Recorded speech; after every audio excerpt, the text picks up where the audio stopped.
start your presentation. Sure. And if I'm going to sit right here in case you have trouble. Oh, that'd be great.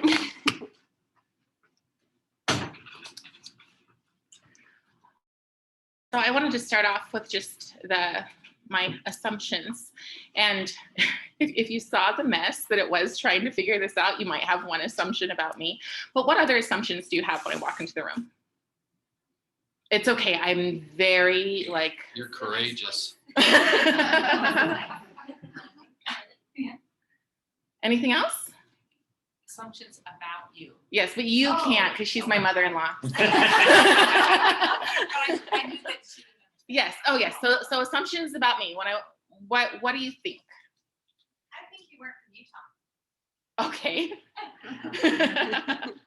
And what gives you that assumption? Just we have a really small minority population here, and I know very few, and so most of my friends that I know that are of color aren't from here. Okay. So that's an assumption I kind of Okay. made, for being fair and open, right? Yeah, I do not get offended easily. So you can literally say, you don't know how to use a computer. And I'm like, that's fine. You would be right. And Yes. Cari, Yes. for the online viewers, if you could just repeat the question or the Okay, statement. yeah. And you don't necessarily need to lean- say it. lean Say, in? she said, yeah, just. Okay. So the assumptions so far are that I'm not from Utah because there aren't a lot of people of color in Utah. I've actually been surprised because, when you are of color, you kind of walk down the street and see someone who looks like you and you're like, hey, because there's so few of us. I mean, relatively. But I also came from Snohomish, Washington, which was pretty much the same. So, so the reason I asked the question is because assumptions in this new, very woke world, I'm going to use that word a lot, this very woke world, assumptions are almost never benign. So what they are is they're a microaggression. So you can hear things like, well, if I walk into the room and you look me in the eyes, that could offend me. And if you don't look at me, that could be offensive too. And that can be for everyone, but because I happen to be of color, if you haven't realized that, my narrative matters most. So let me tell you a little bit about, go ahead, flip it. Is that the one you want? I want to flip to the next one. Yeah. This one? My story, yeah. Okay. Nope. There we go. Okay. And then if I hit this link, will it show me what I want to? Yeah. Okay. I don't see. Oh, okay. There you go. Have you guys ever heard of the ACEs? What is it? Adverse child experiences. Right. Adverse childhood experiences. Right. Adverse childhood experiences are the effects of trauma on a person. So I'm not sure what the number is now because I'm going from a little bit of older knowledge, but it started out that the highest that you could get on the adverse childhood effects was a 10. I'm a 9 on that. When I was 8 years old, I put myself in foster care because my life, pretty much everything except for having someone killed in front of me had happened to me. So at 8 years old, I walked down to the police station and I said, I am done, no more, put me in foster care. And I lived in 18 foster homes in 9 years. When I was in elementary school, they decided that simply because I was African American and a foster child, I was special needs. This is the early 80s. You can tell by the gray hair that I'm not that young. So this was the early 80s. So this stuff has been seeded for quite a while. Now, they didn't take into consideration that by the time I got into kindergarten, I could read the book Little Women and discuss it. So in terms of the harm of the ACEs and what I do in my adult life, first off, I'm a stay-at-home mom. And the main reason that I'm very active right now is because I have a 13-year-old, and I'll tell you more about him in a little bit. But what I do in my adult life when the world is sort of normal is I interview people who are aging out of the foster system, and I try to give them life skills. I have a YouTube channel and I try to do life skills and teach people how to be victorious instead of victims. That has been so hard this year. That has been really, really hard this year because the constant narrative from the very top of our, administrations all the way down to our classrooms and all the way down into preschool is that being a victim is virtuous. When being a victim is virtuous, there's no reason to let go of that. And I feel like that is, that's what the ACEs does. The ACEs will tell you that because you've been through, I'm going to use slightly salty language, but because you've been through hell, you don't have any opportunities. You are permanently a victim. There's nothing that you can do about that. So I moved here from Washington in February. But before that, hopefully this will be right. Go ahead, will you flip to the next one, please? Yeah.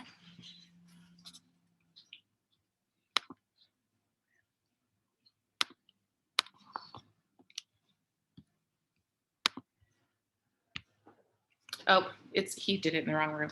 Sorry. That one? Sorry, guys. No, I've got to find where my son put this one.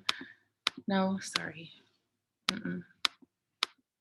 Okay, somewhere we have one. No. We can go with listening to Black voices. There's my child. Keep going. I think it might be the YouTube. But Okay, go back. now I'm a little bit worried. Okay, anyways, have you heard of Evergreen College? Yes. Yes. Evergreen College, I affectionately call the fall of Rome, and that's not it. Sorry, that's Christian. That's the end. Sorry, my 13-year-old made my presentation with me, like telling him, "Hey, put this on this page." So yeah. Anyways, it's all about Evergreen. Okay. So if you haven't heard about Evergreen, 5 years ago, they decided to bring, 5 years ago, they decided to bring critical race theory or critical theory into Evergreen College. That turned a bunch of kids who I actually spent time looking at their pages before were normal children. And that turned them into children who, they didn't know history. They carried baseball bats. They found police presence to be harmful. And they yelled and screamed at their teachers. They actually took their faculty and kept them hostage. It got to the point where it was not a micro, but a macro aggression for the dean of the college to speak like this. They would tell him, I can't remember what his name was, but they would tell him, hands, constantly while he was in. So he, the dean of this college, would put his hands in his pockets and address the people. And he let them completely demolish the school to the point that 5 years later, they can't find a new dean for the school. The three woke people who have interviewed for the school have all decided that it is too toxic of an environment. So now, last year, with COVID and all of the craziness, my husband got a phone call because he was a political community organizer person, and they asked him to run for state rep. So, and he did not win, but he ran for state rep. And so that put my son and I out there on street corners holding signs. I chose to hold a sign because critical race theory was starting to get into the picture. And so I chose to hold a sign that had Martin Luther King's face and said, "They are using us," and had a picture of a pawn and said, "Reject CRT."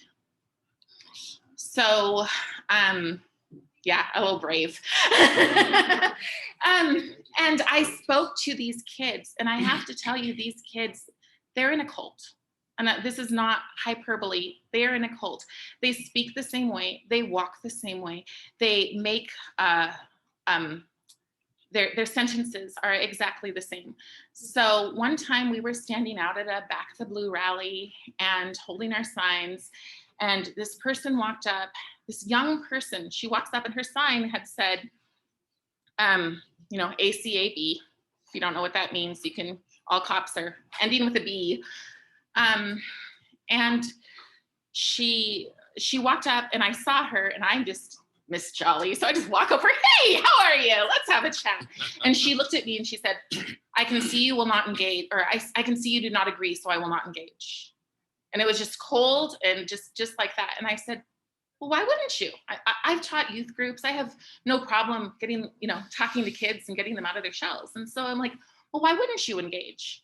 And she was just like, and so she just ignored me. And I said, she's got Antifa on her sign. And I said, oh, so you believe in all of this destruction and everything? And I said, so are you anti-fascist? And she said, well, we should all be anti-fascist, aren't you? And I said, oh, I don't stand for fascism, including the kind that you have. And she was like, what does that even mean? So that opened up a conversation so I could talk to her. And I said, your behavior and all of this destruction all over Seattle, the fires, the constant looting, you know, the rioting, the shutting anybody down, the calling people and canceling them. They'd go to rallies and they'd take pictures on people's cars, and then they would call their businesses because these kids aren't in school. So they'd call the business and say, do you know you have a white supremacist working for you? And she didn't have an idea of what the Nazi brown shirts were, which is exactly what Antifa behavior is. It is exactly their behavior. And my son, who happens to be a smarty pants, I just said, hey, Liam, why don't you tell her what the brown shirts were? And so he said, well, they took away the media so that you could only hear one voice. And they bullied older people. And he just started listing for them all of these things that they were. And the girl was like, well, I'm in college and I haven't learned any of that. And we kind of laughed because we were like, you're in college and you haven't learned history. This is a problem. So, okay, let me try the next. Okay, well, it works. So CRT, these kids believe, oh, and that's one of the things that this girl said to me. She was like, how can you not be for this when I'm out here standing for you? And I said, but you're not standing for me. And she said, yes, I am. I'm standing for all Black people. And I said, I'm not afraid of the police. And she was like, well, you should be. And I said, but I'm not. They're not standing out on street corners, just like ready, hunting me, you know, ready to shoot me just because I happen to be brown. And she said, well, yes, they are. And again, you kind of laugh because you're like, how do they get these ideas into their heads? No, and I think they get these ideas into their heads because a lot of academia is telling them this stuff. There's also YouTube. There's lots of different things. So I told her flat out, sorry if I offend anyone, but I said, I think that BLM should be called Criminal Lives Matter. And not all Black people are criminals. So for me, that's where the line is drawn. I'm not afraid of anything with the police or anything else because I'm not a criminal, because I've made choices to not be one. And one of the saddest things is so many African Americans believe that they don't have free will. And you gotta ask, where in the did that come from? I mean, really, where does it come from that you don't have free will? Could it possibly be in our classrooms? Could it possibly be that people are telling our kids, you don't need to reach this standard? Could it possibly be that we're saying these behaviors, one of the things that I have, let me make sure I have the right one, is how to be an ally. These are some of the things. As soon as George Floyd and the whole incident happened, our schools went straight into how to be an anti-racist immediately. And the first thing they did was sent out this checklist, which is a checklist for white allies against racism. So I know the page wasn't made for me, but I wanted to see, because my first thought with the whole incident, that it should not have happened. I'm not excusing what happened. So at the same time, I'm saying there's a truth to what happened. So some of the questions that they asked that I was just shocked in, and the main question that they asked that I was shocked in was that, or not, the statement that they said is that to be an ally, you cannot ask why. You have to accept the Black narrative. So if I came in here and said, hey guys, I was so scared to come here today because I didn't know if BLM would be outside. And by the time I got to Traverse Mountain, there was this big semi full of Black Lives Matter people. And they were holding flags and bringing baseball bats, and they tried to swerve me off the road. Do you believe it?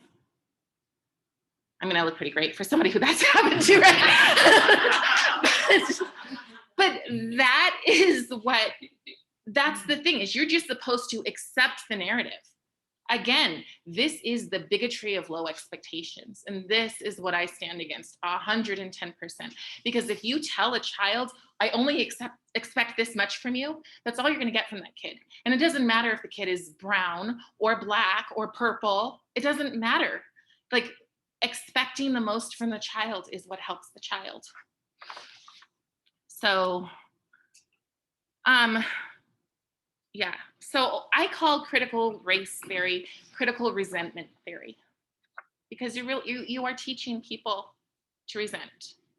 You know, you take this little child who's in kindergarten and you bring them in and pigtails, and you say, what do you want to be when you grow up? And they're like, I want to be the first girl on the moon with pigtails, right? And they think they can be anything. And the teacher goes around the room and says, yes, you can, and you can, and oh, that's awesome, Johnny, and Sarah, that's wonderful, but oh, Ebony, let's just choose Ebony. Ebony, it might be kind of hard for you. What an insult. What an absolute insult. This is the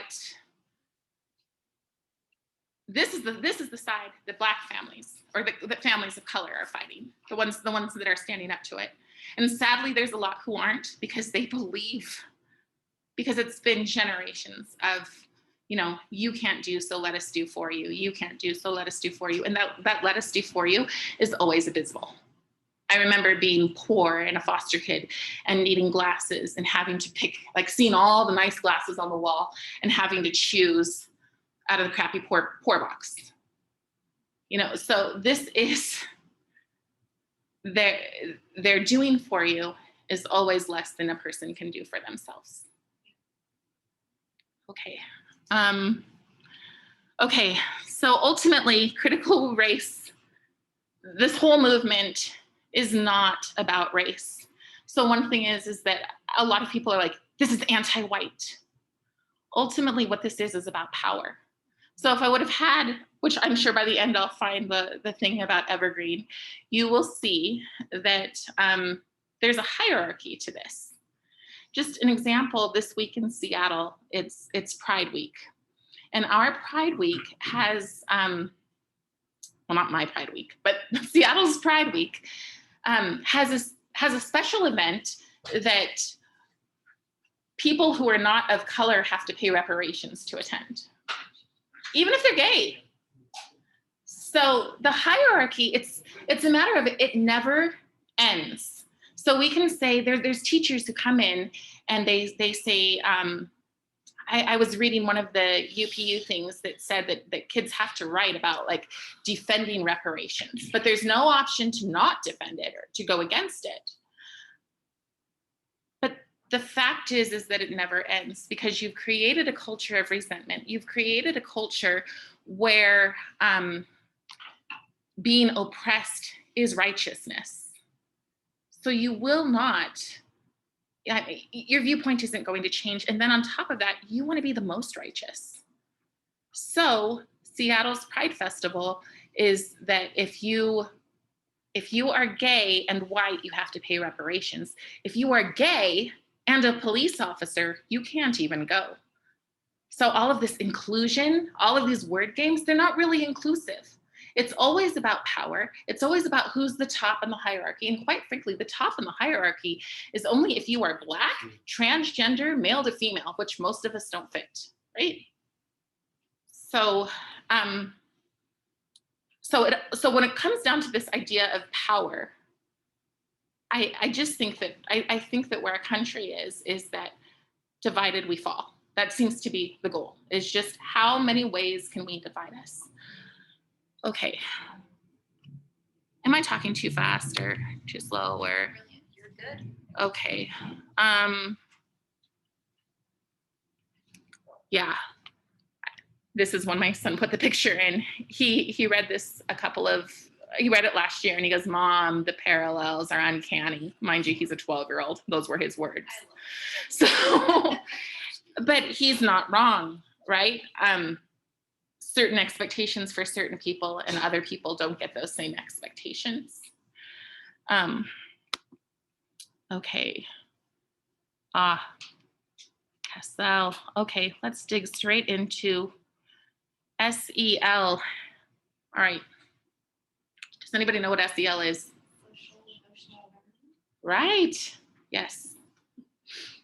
Sounds wonderful, doesn't it?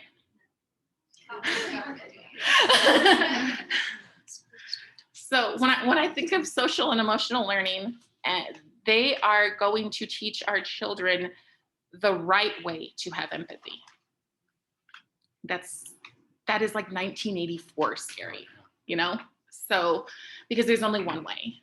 And if you don't fit in that way, like all of this talk about diversity, they want diversity of skin, but not diversity of thought.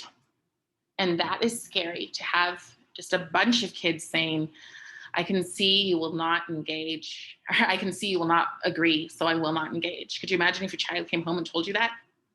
You know, that's horrific to me.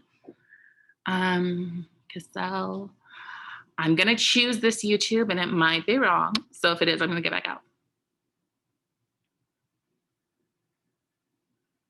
That looks about right in terms of.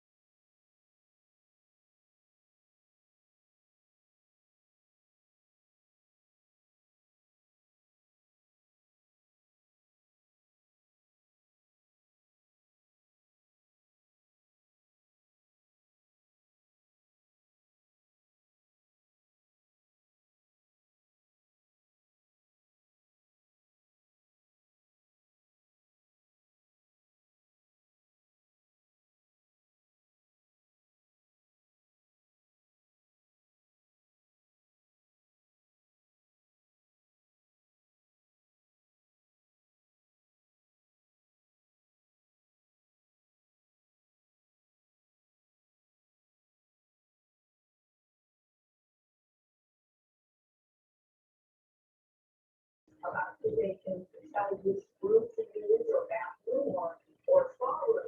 So that's a major problem. But my concern here is that the average transgender person, I have no transgender conversations with a lot of people, and they are also appalled. This is not what anybody wants. For something going through the complicated experience of changing their gender, that's a serious dynamic. And you don't need, but the last thing you need is you're looking for is the confirmation of using a bathroom or walking in front of a bunch of women and girls to confirm your identity. So I think that the gay community in particular, certainly the transgender community, has got to tell the gay political leadership to stop using us as this objective to try to keep people divided. But the problem is that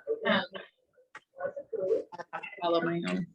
Okay, I'm gonna pull it up one second. Okay. All right, guys, I just need to kind of bring it back here. but they still don't want you in the bathroom or in the spa. I mean, this has got to stop because none of the transgenders want this. Nobody is worried about bathrooms. That's a jerk. All right. Those who do that, that's not someone who is looking at their identity and handling situations. Where are we? That is Where are we? In your Yeah, presentation? just a sec, I'll find.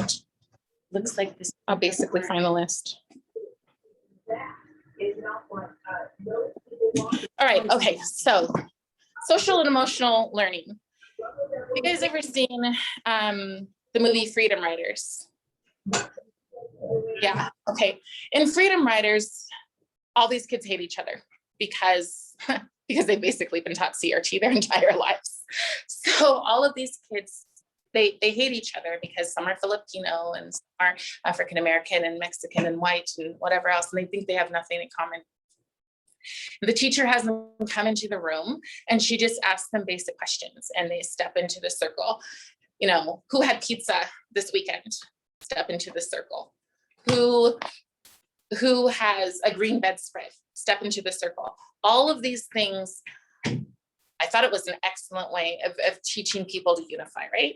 Can you agree? Like, would you have a problem with your kids learning that? Like, what makes us all similar, right? SEL reverses it. So SEL, social and emotional learning, says,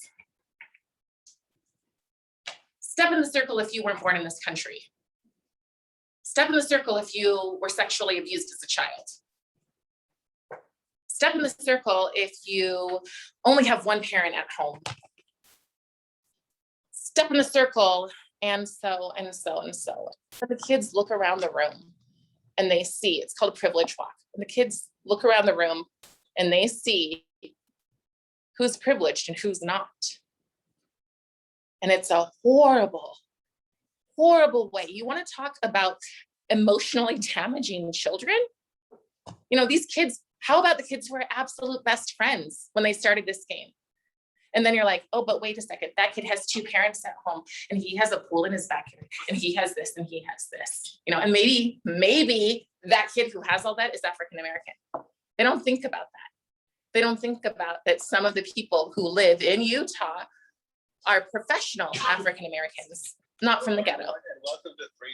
So, and then let's take the other side of that. How about the white little boy with a father in prison and a mother? I'm John who, Shields. My pronouns are he and his. I'm senior research.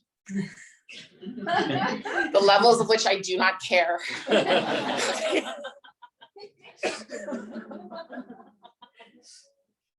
So you take Johnny, and Johnny has a dad in prison. Oh, sorry about that. Okay, I don't know where I'm standing. Is this good? Yeah. Whatever. Well, now Katie's in Sorry, it's me. Oh, okay, there we go. Okay. I've just got to let myself in here. How do I do that? Oh, here we go. Okay. So you take Johnny. Johnny has Aaron in prison.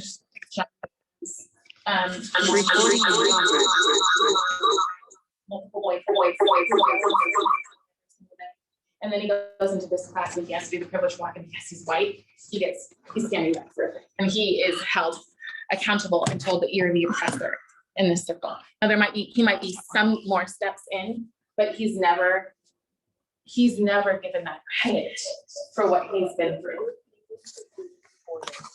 And then you have to ask yourself, is school the place to have those conversations? Right? Because I don't know about Utah schools. My son is at an awesome charter school. I'm just gonna put a plug into APA because it's awesome.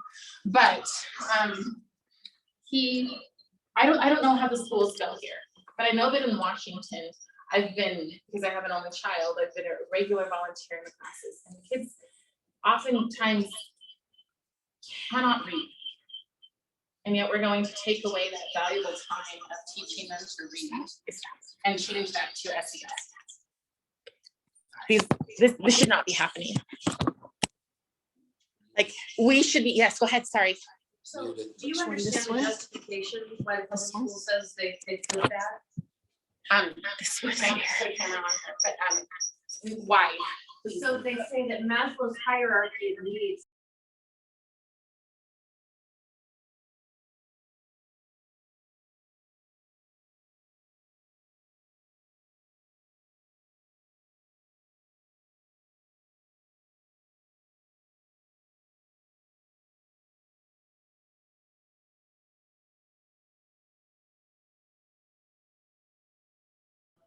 So they flip that and they sell it because they think that people will accept it better because we have to have brains that are functioning in the executive center as opposed to the amygdala. So if kids function in the amygdala because they're not in Maslow's hierarchy, woe to us, they will never learn it. So let me tell you the flip side of that. I told you a little bit of what my mother would take if I had dirty underwear as a child, she would pin them to the outside of my clothes. And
so, okay.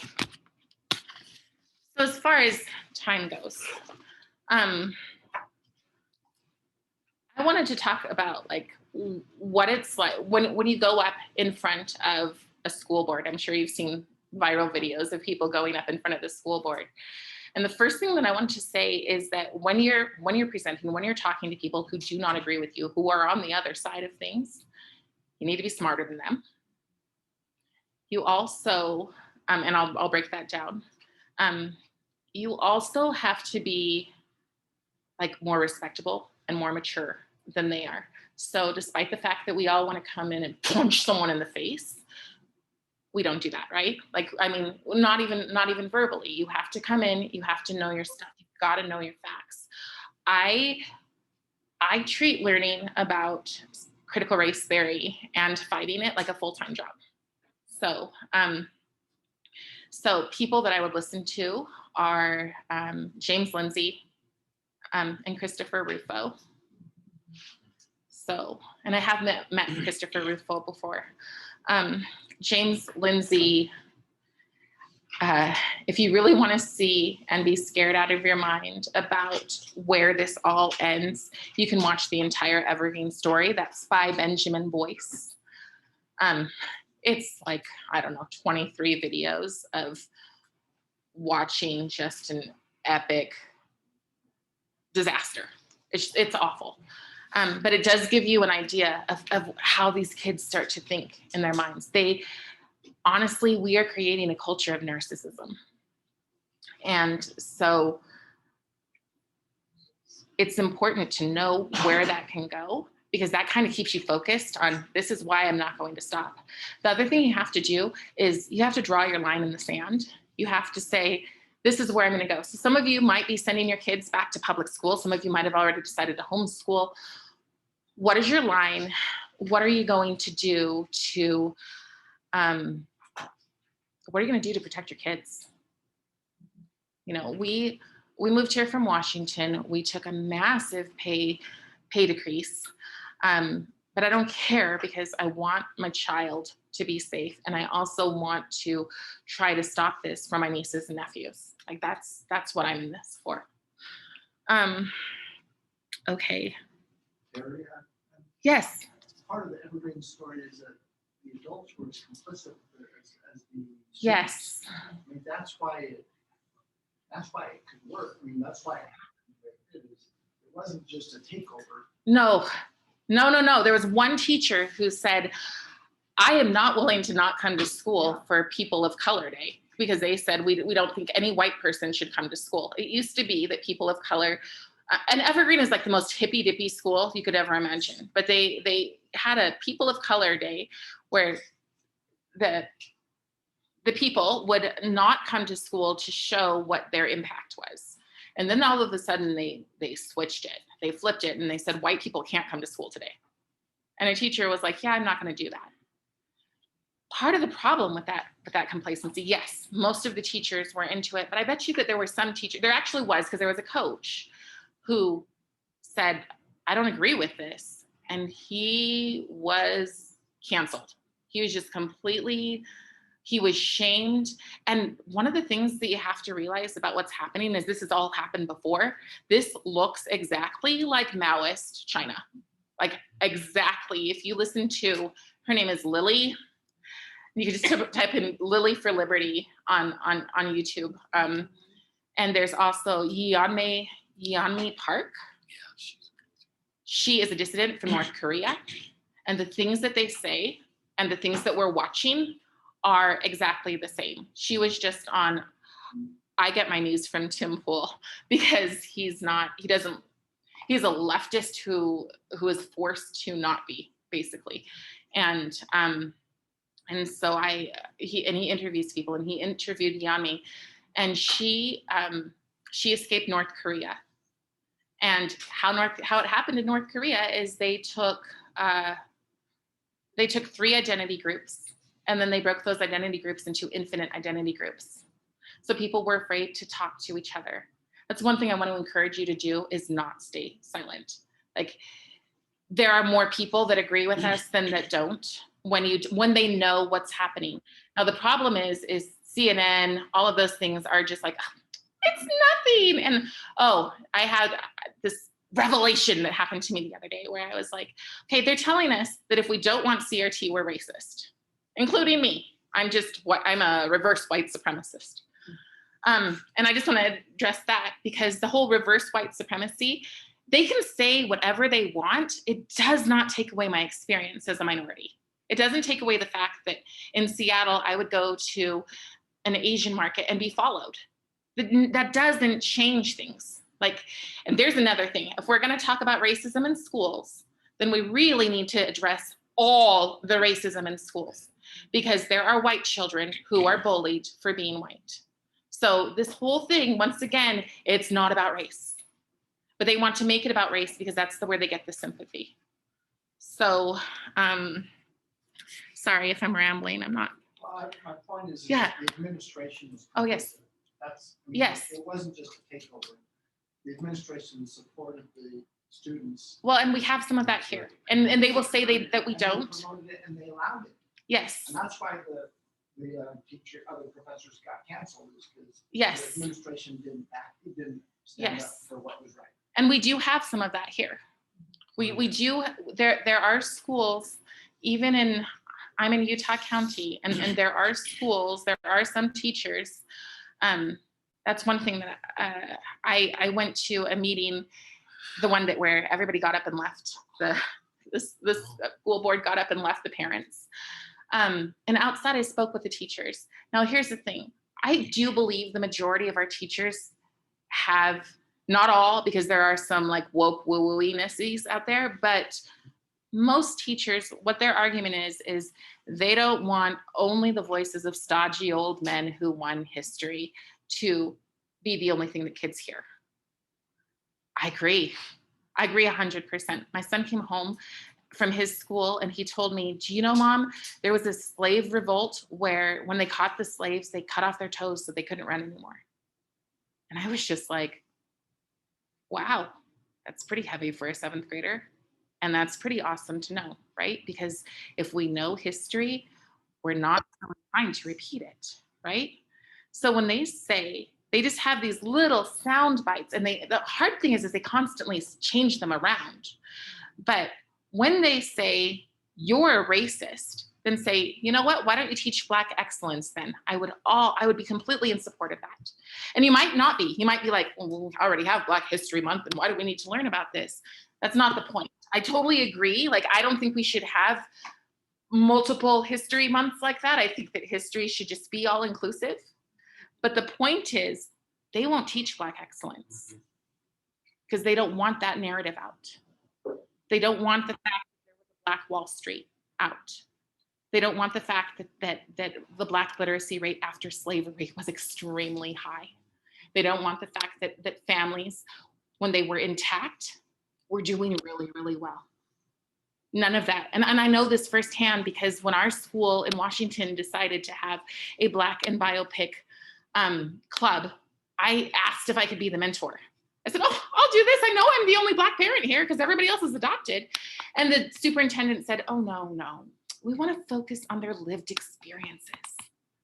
And I'm thinking, everybody works for Microsoft. Their lived experiences, they're not exactly okay.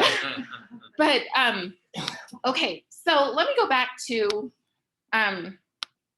why we left. I was standing outside holding my sign, and a girl who looked, she could have been my daughter. I like to say my niece because again, age. But she jumped out of her car and she screamed at me, "I will not allow you to spread your hate."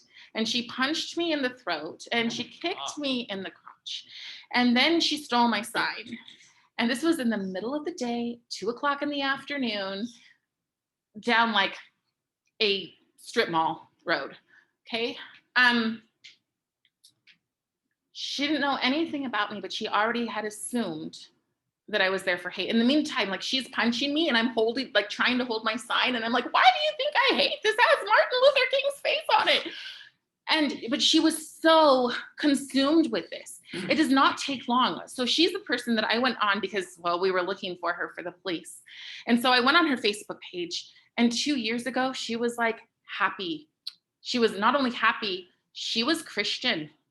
So this happy Christian girl turns into Miss Antifa BLM rage cage, right? And this is what happens to our kids. So let me get past, I'm afraid to move. You want to try to move it and see? Because I don't want to turn it off again. Well, if you didn't, these plugs weren't Okay. working. Oh, so I okay, had to find a good. plug that would work. Okay.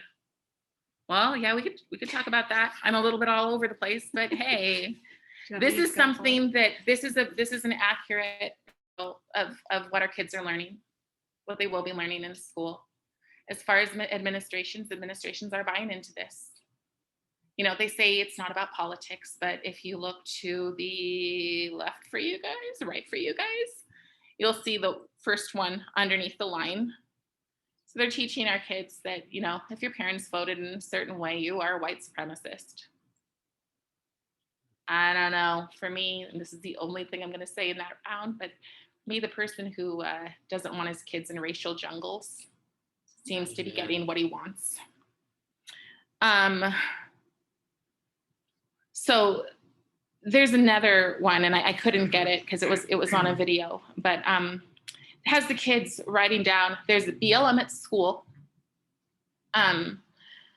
And one of the things they've changed, so BLM at school, and they are praising Patrisse Cullors, who, I don't know if you've seen the things that have happened with her, but she's definitely not against capitalism. Let's put it that way. You know, so they have these things that they will be exposing our young children to. And these are here. So when we're looking at the lists, and my friend has given me like a list of all of the various different terms, because they're going to say, we don't teach CRT. You need to look at them and know they are lying. They are lying. There's infinite amount of terms that mean CRT. So social and emotional learning, you can go to many school board pages and just look up equity and see what they have for their equity classes. And remember, equity and equality are not the same thing. Equity means that we have to take from other people to give to you in the name of justice. And again, that has a hierarchy. It never ends. Can we skip to the next one? Just want to, yeah. So my experiences, for the most part, that have been negative, I always tend to be friends with teachers. And white liberal teachers have been a real struggle, because for the last year, my friends have said, you know, you just don't know your own mind. And mind you, I told you where I'm coming from, like from my childhood all the way up. I'm pretty solid in who I am. And I've been told you don't know your own mind since 2008, you know, who I vote for makes me a traitor. And these are teachers. These are people who are shaping young minds, and they're judging mine. And they're judging people like me because we dare to think outside of the prescribed box. Yes, admitting where you were wrong. I have a YouTube channel and I was talking to somebody on it. If you are interested in following it, it's Martin's daughter. And I was talking to somebody about it, and I just want to give you a few of the names that are super important. If you're talking about CRT, you are talking about Kimberly Crenshaw. Yeah. Okay, Kimberly Crenshaw does not like white people. Let's just put it that way. That's kind of an understatement, but she does not like white people. If you are addressing white fragility or anti-racism, you're talking about Ibram Kendi. Ibram Kendi and Robin DiAngelo both support a more segregated world. They think that safe spaces and equitable spaces are a better option. Robin DiAngelo, this was the hardest thing for me when my teacher friend was like, one of my teacher friends was like, this is so great. Because I knew that Robin DiAngelo said in her book, I don't have room, or I don't have answers for biracial families. That's a really hard thing for me as a biracial person who did not make any choice to be biracial, or my child who passes for white. So he's supposed to sit in class and he's supposed to do things like, they encouraged the kids in Seattle to come to school and identify as their oppressed side and reject their oppressive side. Again, mental health. We don't have this massive problem with racism. We have a massive, massive problem with mental health though. And we're feeding it constantly. We're constantly teaching our children to be narcissists. What's my time? 10 minutes. Okay. So in terms of how we win, and then I'm going to play this little piece from Christian Watson, who I interviewed the other day. I don't know if you know who he is, but he's a freaking amazing kid who gives you hope for the future. He's 21. He's been on like all sorts of, anyways, he's amazing. We win by taking back the culture. So the ways that we take back the culture, I want to encourage you guys. I know that for anybody who's like LDS, I know that the church left the Boy Scouts. I encourage you to rethink them. I want to encourage you to rethink all of those kind of auxiliary clubs, because we need to create a culture of values in our kids. And we are not really doing it when we give them their phone or their tablet and say, go play. So we win by mentorship.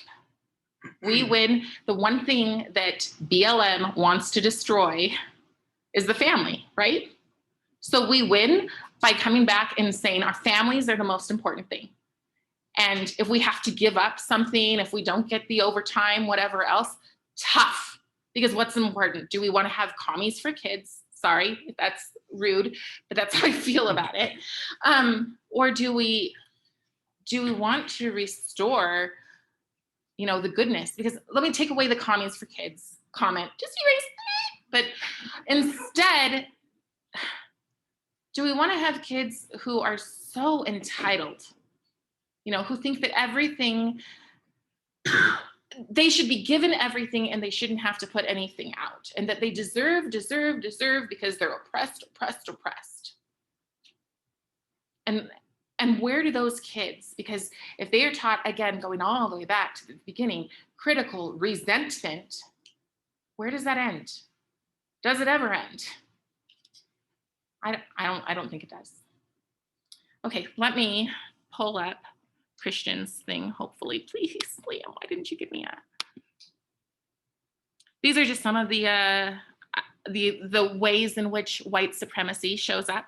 Perfectionism, sense of urgency, being defensive, worship of the written word. That's an interesting thing to think about, all of the things that they want to get rid of. A lot of times when people are debating critical race theorists, they say things like, well, we don't give any, credence to literacy.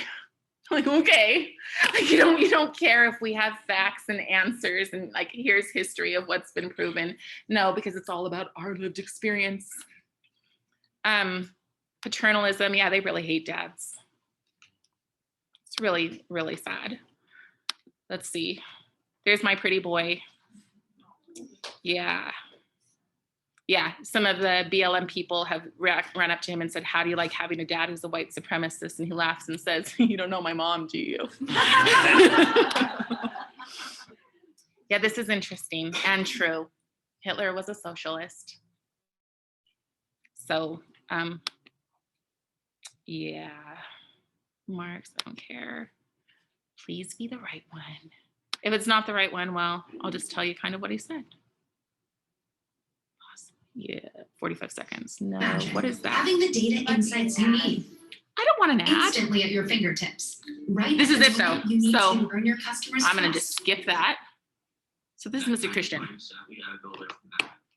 Gotta go away from that, you know, it's like, Yeah, yeah. you know, remember I mentioned when I talked about history, sort of overtones and undertones. I told Christian that I Right was now, feeling the very overtone that many people see, hopeless. that America is on fire. Cities across the country are being burned and looted. Law enforcement is being disgraced and attacked.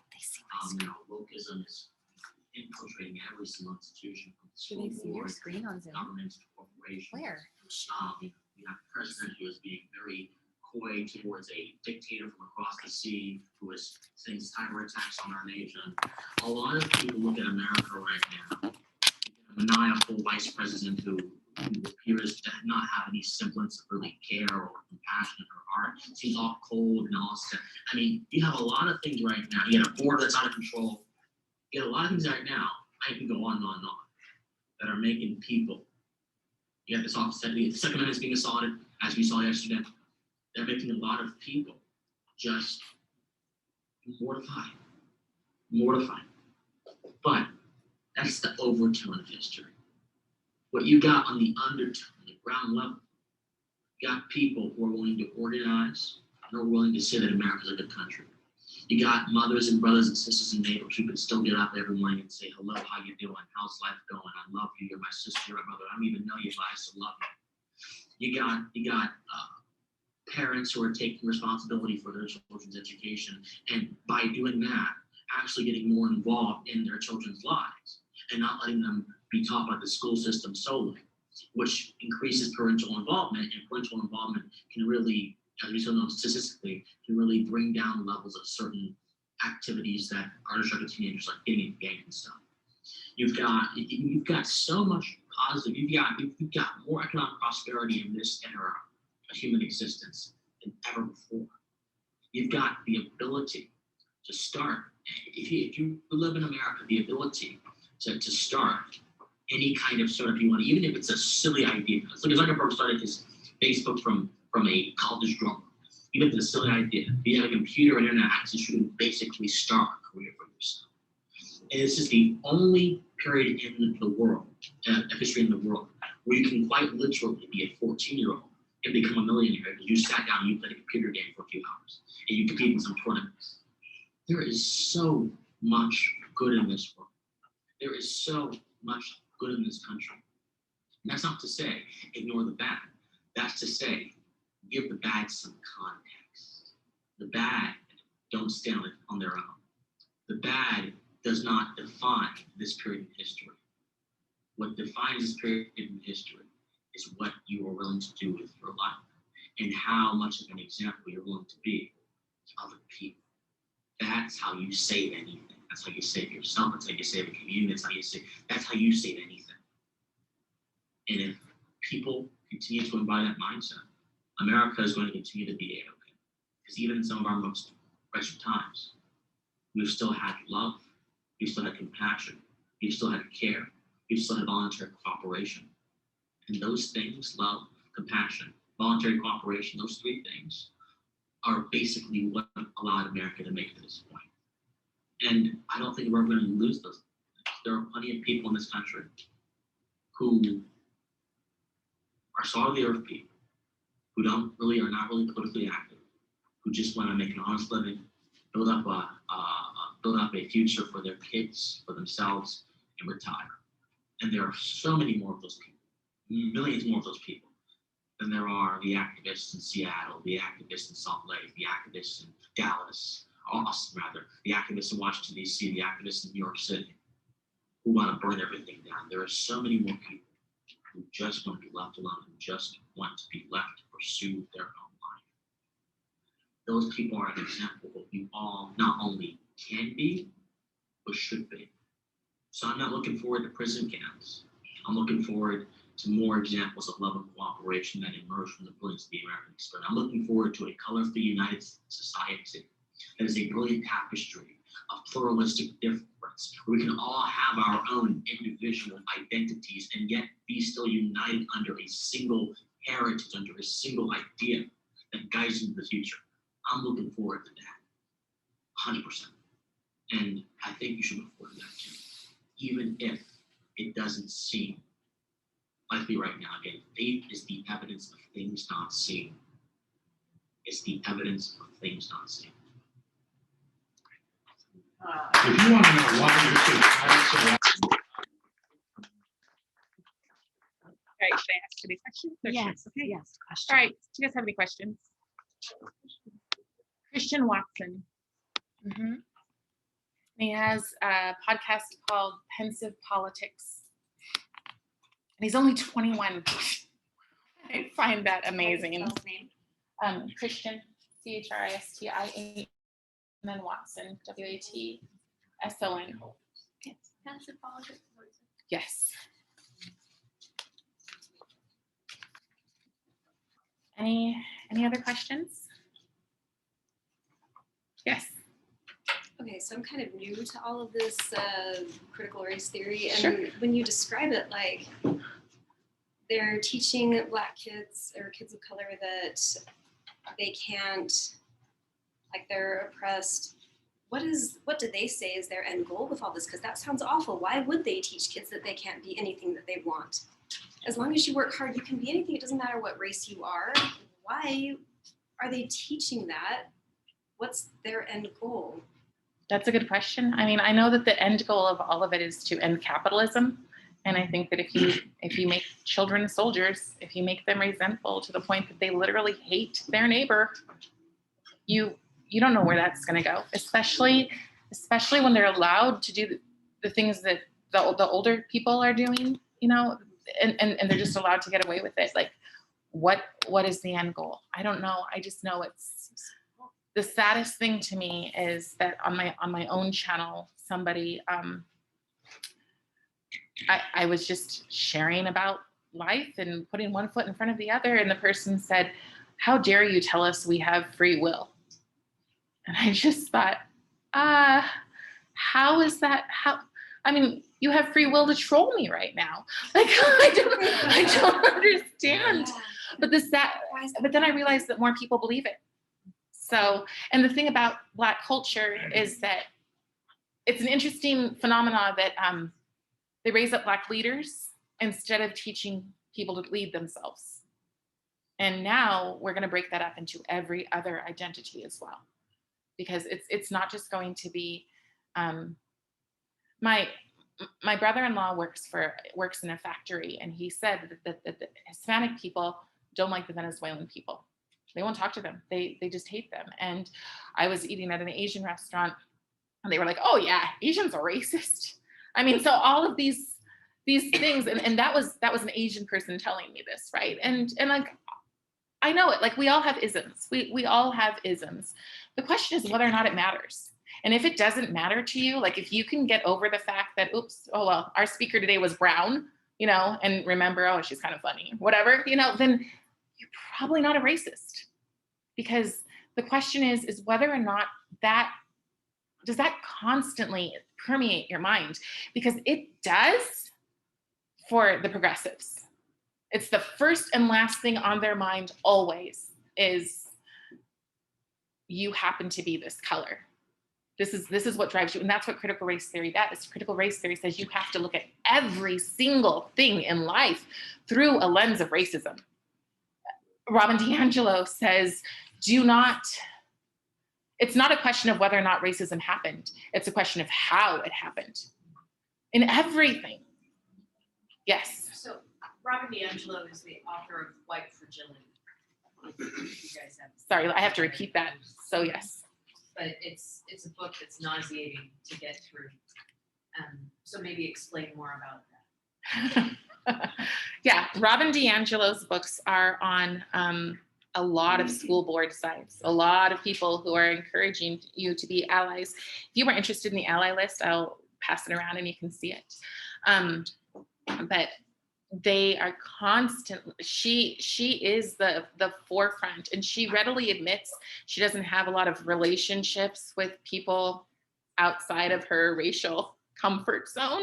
She's absolutely a racist. And she says it. Like there's a thing of her on YouTube where she's like, so somebody said, you know, am I going to think that all of you guys in here are racist? And she's like, I do.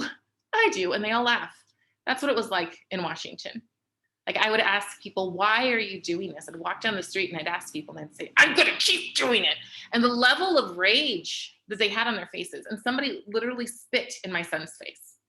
So, and meanwhile, they're justice.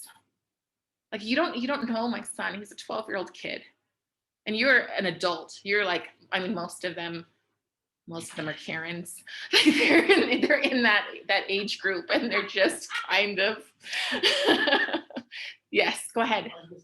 I think you answered it earlier. It's about power and control. Yeah. You look at the end goal for Stalin, for Hitler, or Kim Jong-un, or I mean, it's all about power and control. Okay, so he's saying that if you look at all of the dictators in history, that it's all about power and control. The scary part about that is to get where they want to get, they have to get rid of a lot of people. You look at what's happening with the mass media. Right. They're controlling, they're limiting people's ability to have freedom. Yes. And then he said to look at mass media. And it's true. Like Dom Lemon, Joy Reid, oh, they make me curl. Yes. And what's scary about SEL too is the data collecting they'll do on our kids. Yes.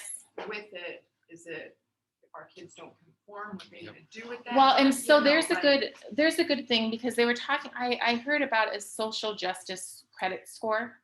Yes. So I think that the way, and I don't know, I could be wrong, but what I was thinking about the way that we combat that, again, with going back to the culture and building our families and making them as, you know, as close and as knit as possible, go to food banks, do whatever you can so that on those lists you can fill out, I've done my stuff, you know, so. They're doing that in China too, the social. Yeah, they are. They're score. They're doing the social credit score, but I think that at this point, I don't know, maybe I'm wrong, but I'm thinking that if we can say, hey, my card is full, my volunteer, I've done all of my volunteering, I've done all of this, you know, my version of social justice might not look like your version of social justice, but I think at this point we can outsmart them still. Yes. So maybe Natalie, you don't want to. Okay, so are we all from Davis School District? No, not everybody. So I'm just wondering, what do we do with our teachers right now? Should we go to our teachers and talk to them about this stuff? Should we go to the principal of our elementary school, of the high school? So, I think we all know kind of a lot of this, right? Yeah. Go ahead and fill it, and we're. Yeah. Good, perfect. I'm gonna hand that over. Before you sit, Oh, sorry. before you sit down, Yeah. could you just tell them that the teen classes you're going to have simultaneously for the next 4 classes? Yeah, If you yeah. want- If you just have tell- teenagers, like the first week, we're going to just watch Freedom Riders and have a discussion. The second week, we're going to talk about how this ain't your mama's civil rights movement. And I might make them a little uncomfortable. I'm going to walk into the class and have somebody tell me I can't sit down. And so consecutively for while the adult classes are happening, we're going to have teen classes. Yes. Yeah, what age? But Let's say mature 5th graders on up. So yeah. And so the goal, and then we're going to talk about like dictators, and we're going to talk about how Antifa presents just like the brown shirts, and I want them to know history before they get into school and get it wiped away. I want them to go, and I want them to leave here at the end of the summer or the end of the next month going, I'm going to stand up. Not that I'm necessarily going to stand up, but I'm not going to believe this stuff. Like, I think one of the smartest things that you can do for the little kids is go to the bookstore and get The Emperor's New Clothes. Go read that with your kids, and then go talk to them about The Emperor's New Clothes, an old book about, yes. I don't know. I mean, obviously not, the first one wouldn't, because it would be a meeting. Yeah. But a lot would be like worksheets, like crossword puzzles of dictators. I'm just basically gonna take what they do and flip it. And, you know, Thank you for doing that. that. Thank you so much for doing that. That sounds awesome.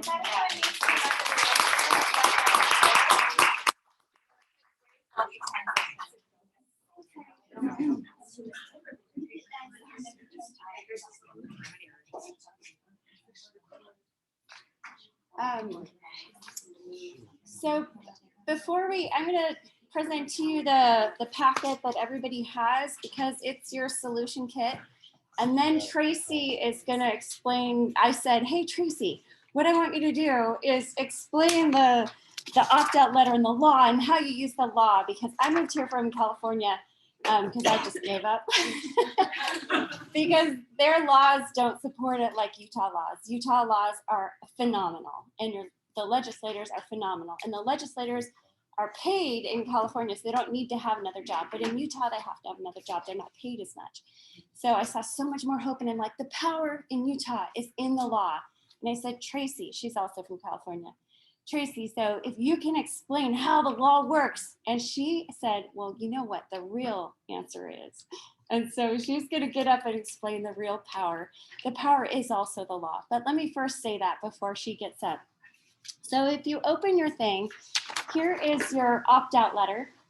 And most of it has the laws, which are beautiful. Legislatures have been amazing. So most of this stuff is already in the law books. The schools should already be doing this. So by you giving this to the teachers, to the schools, it's making them aware of the law. Because I've been in meetings with the vice principal saying, yes, I can attend class with my daughter. No, you can't. Yes, I have the Utah code saying that I can attend class with my daughter. Where is that? And I send it to her. So sometimes they don't know what the law is. So here it is. And you get your wishes to have this conversation with them. Which part is important to you? Like, for instance, you need to have parental consent to discuss political philosophies, sexual behavior, orientation, or attitudes. A lot of this is happening in the classrooms. So it wasn't federal law. I forget, where is Rachel? Rachel, what was the name of that case 10 years ago? Rachel, the name of the case 10 years ago. Not 10 years ago, the civil rights law that in the Deep South that they didn't honor for 10 years after it was passed. Brown versus Board of Ed. Okay, Brown versus Board of Ed for 10 years was not ordered, even though it was on the books, until they made it honored. And so our job as parents, even though we have the laws, is to make sure that they're observed. So the first part is knowing what they are, and this teaches you what they are. So you give this to the teacher. So on the back is a QR code. It's the educator agreement. And I had a teacher who we're working with suggest, why don't you have a form that teachers can fill out with their school, with their district, saying, yes, I agree to everything in this form. Thus building confidence. They could put their last name or not, but you can invite them to do this, to look at it. All of these are on here. They say, yes, I agree. Yes, I agree. Yes, I agree. That gives them a further thing. So here's this. I just spoke with Sid Dixon today on the phone, and I asked her, hey, what happens if these aren't followed? Because she said, yes, reporting an incident is in here. These are the steps you need to take. And I said, I read the parent letters, and a lot of times, many times it's followed. And what happens if they call the USBE, the Utah State Board of Education, and still nothing happens? And so she explained to me that if you call the USBE, they can't fire a teacher, but they can take away their license. And typically that's not done. And she said 90% of the time when you call the USBE, if it's about curriculum, they take it back to the schools, back to the superintendent, back to whatever it is. She said they just hired someone to be totally dedicated to the USBE hotline for them to answer the calls and follow up on it.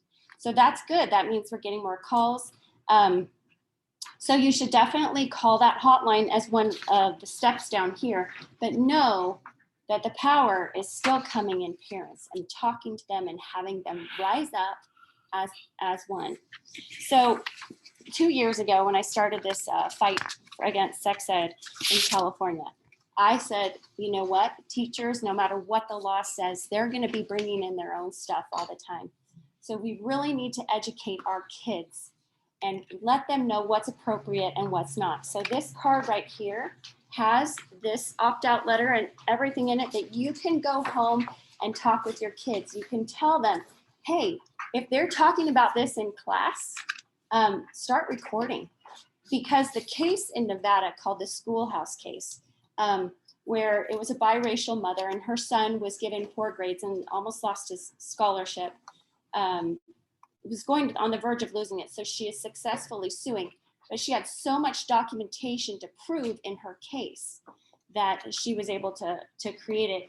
And so this is a piece of documentation. Tell your kids, call me when you hear this happening.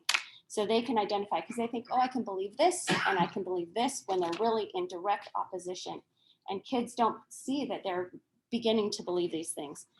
Okay, so the other piece of this card is they can raise it when the teacher's talking, because in the parent letters, parents are saying, my kid would raise their hand, they were completely ignored.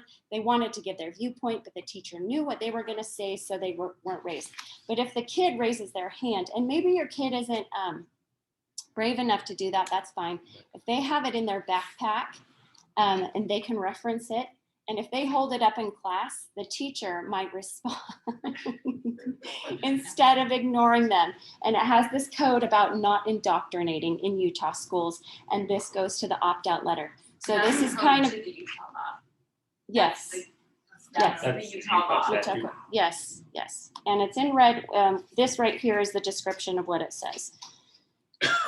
So at the top, so they can raise this and, you know, they can hand these out to their friends. And that's where the power is. The front line is the kids. And if we can strengthen them, and then after the incident, what you do is they need to document it further. Call my parent. They put their parent's phone number, the date and time, give it to the teacher, give this one to the administration. So this is a part of documenting what's going on. So this also is included for you to do further research. And what I'm going to show you right now is this top line. Read the Tuttle Twins with your kids. These are these books. And we're going to leave them for you to come up and see them. But a lot of them have things that I don't understand fully. A full market, he's an economist, he's a lawyer, but it has the main article in the back and then questions you can ask your kids, which I love. You can have discussion questions. My kids love it. It's illustrated. Even my 13-year-old, I read it with her. He does have a series for teens, but this is such a simple way to just start teaching your kids. In one of these books, he says, so there might be people who are making laws who aren't doing a good job, and it's just a flat out, they're having conversations, which you can continue with your children. It's not, you don't have to sit them down and start a lecture. It's a story and it's a conversation. And I think that is what is good about this. This is more for teens. This is about a police shooting and division in a community. It was written by a father for his daughter to help explain it to her. And it's awesome. He wanted to put everything in about learning to have dialogue with people, like Cari was saying. Let's talk about this, and minimizing that division, so that we aren't a part of that division either. The other thing that if you want to come up and look, it's on here. This is the transgender guide. This is, you can order it online. I'm just gonna, because I'm gonna give the rest of the time to Tracy, so I'm just talking about this. But this is a wonderful resource. I read it with my daughter. Come look through this. I have about 20 copies in the back, and it's if your child goes in and is armed with the information from you first, because a lot of the times we might be too embarrassed to talk about it with our kids. And just so you know, when I first started talking about it with my kids about transgenderism, I giggled a little bit. I felt so dumb. I'm like, you're not supposed to laugh, but I was uncomfortable. And so my point is that you might feel like you're doing it wrong, or it's not the right way, or whatever, but just having those conversations with your kids is what's needed, and giving your kids that freedom to say, hey, you know, we're figuring it out together, but the most important thing is we're trying to learn and be open to loving everybody and not being divided. There are 2 more books that are up here to look through to read with your kids. I read these with my younger kids. So that's the main thing for working with your families, is getting these resources in, having these conversations, and knowing that the most important conversation you have is with your child. And then you talk to the teacher, and then the principal, and then you go to the district and you talk to your local school board representative. And you can look them up, that's in here if you follow the link on the thing. Then you go to your state school board representative. And there's a chain that you can go through, and Corinne can talk about that really well. But I think, Tracy, if you want to come up and tell us where the power is in parents and what we can do.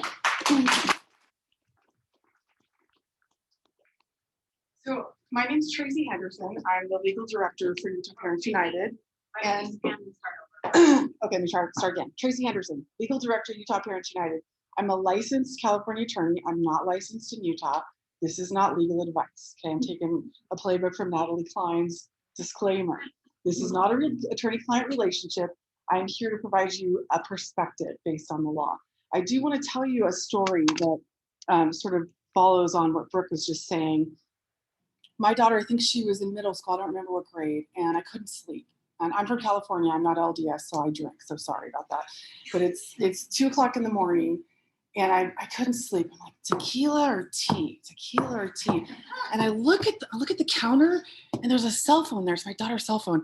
And I opened it up, and it has Google searches for orgasm. And I have a heart attack. Oh my gosh, she wants to know what an orgasm is. And I'm looking 4th grade or 5th grade, whatever it is. What do I do? How do I teach her about orgasm? And the first thing that comes up on Google is calm down. Don't worry about it. Be calm. Don't get stressed. Don't yell. Don't cry. Don't scream. Just shh and ask a simple question. I swear, I looked around that kitchen. I'm like, is somebody watching me right now? Because I was going to have a heart attack. So I got to go to sleep. I chose the tea. I didn't choose the tequila. I went to sleep, got up the next day. We're driving to school. And I'm like, so, honey, I noticed you were searching for the word orgasm. She said, yeah, mommy, these older kids at school are talking about the word orgasm. I said, oh, okay, let's talk about it. Thank God I read that in the middle of the night, because I probably would have freaked out. So those conversations with your children are absolutely important. And that's my story for you. If you listen to nothing else I say tonight, I want you to hear one thing. You're enough. You don't need a lawyer. You don't. You're enough. Your parents are enough. You can do this.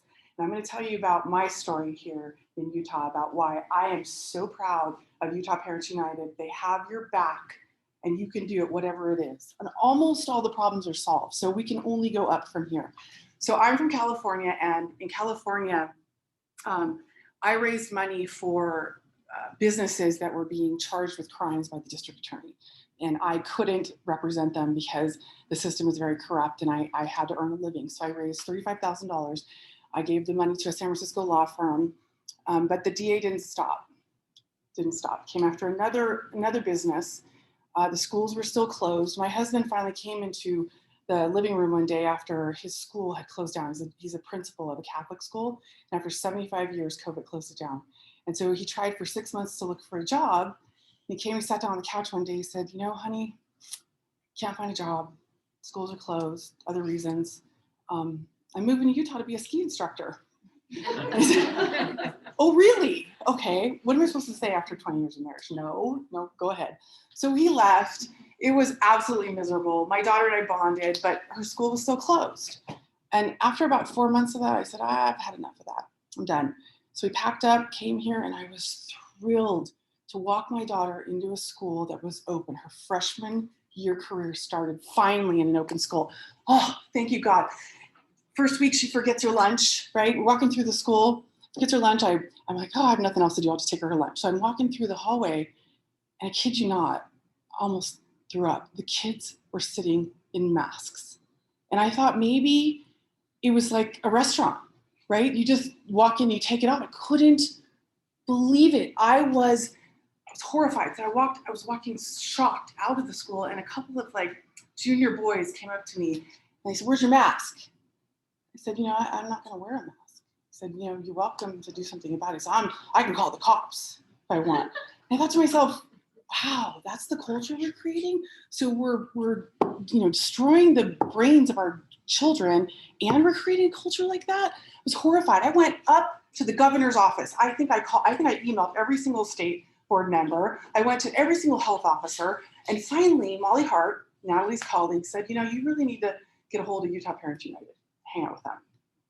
I'm not kidding. Within 2 months, we got masks off kids permanently. And that is not me as a lawyer. That is you. How many parents called the governor's office? Right? Okay, so you know what I'm talking about. People had my cell phone from the day we did the mask off, right, with the See My Small campaign. People would call me and say, I'm still on hold after 30 minutes. You guys did that.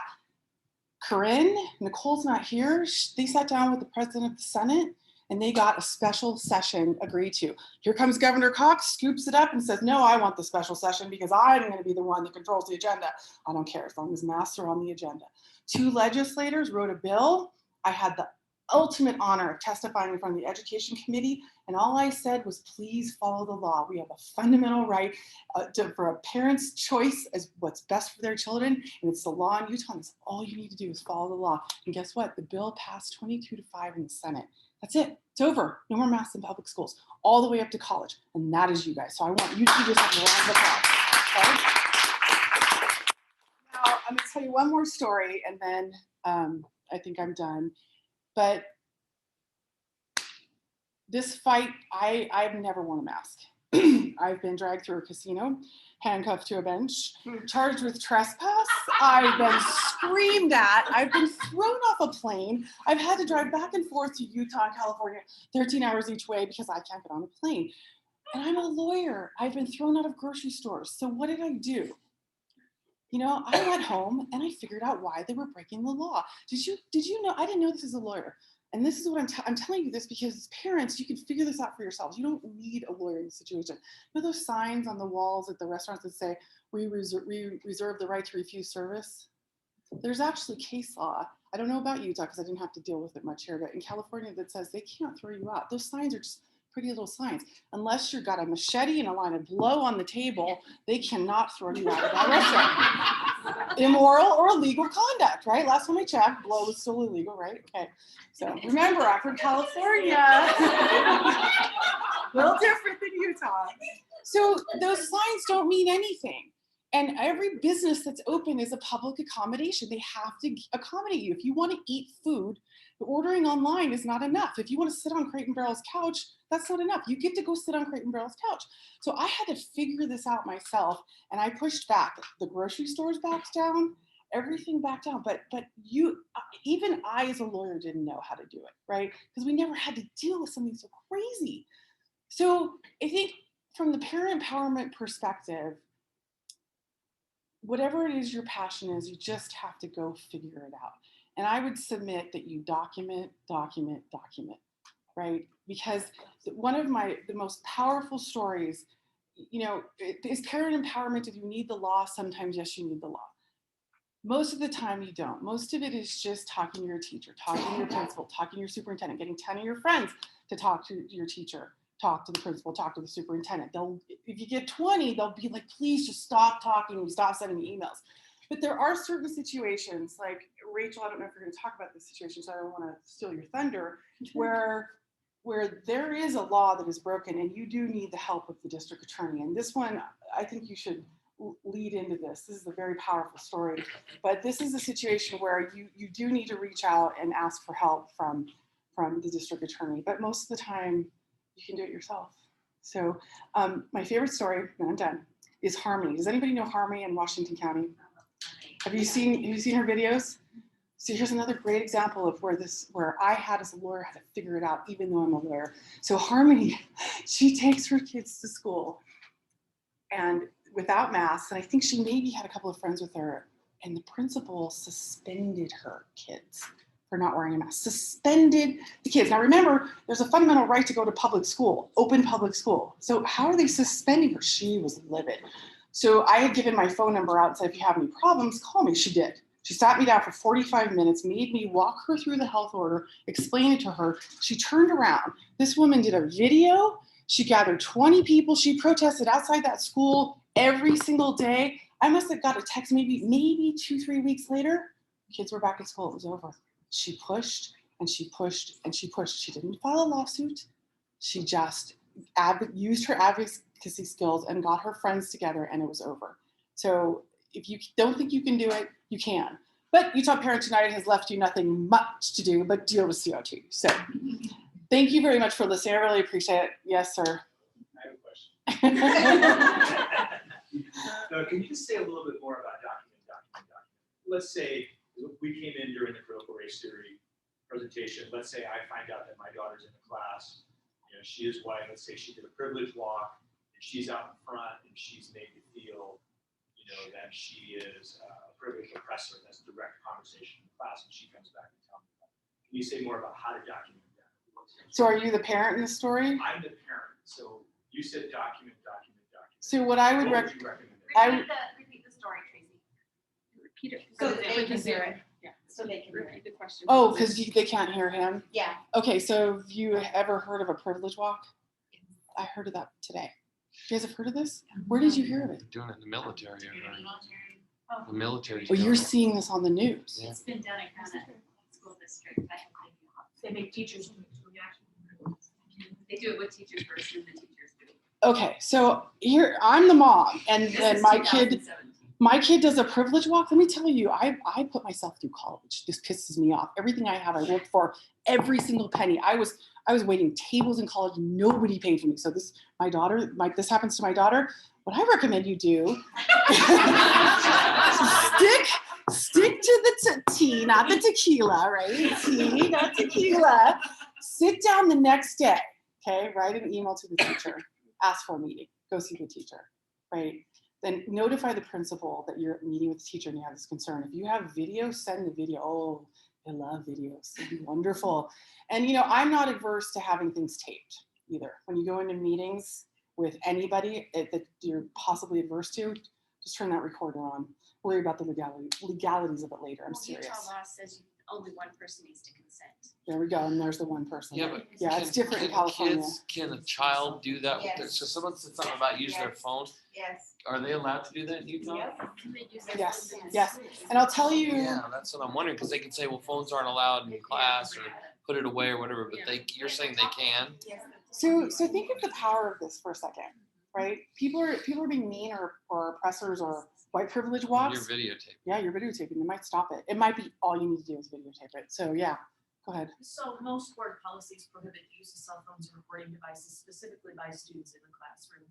And the counterpart of that is that the consequence of doing so, expulsion is one, up to expulsion.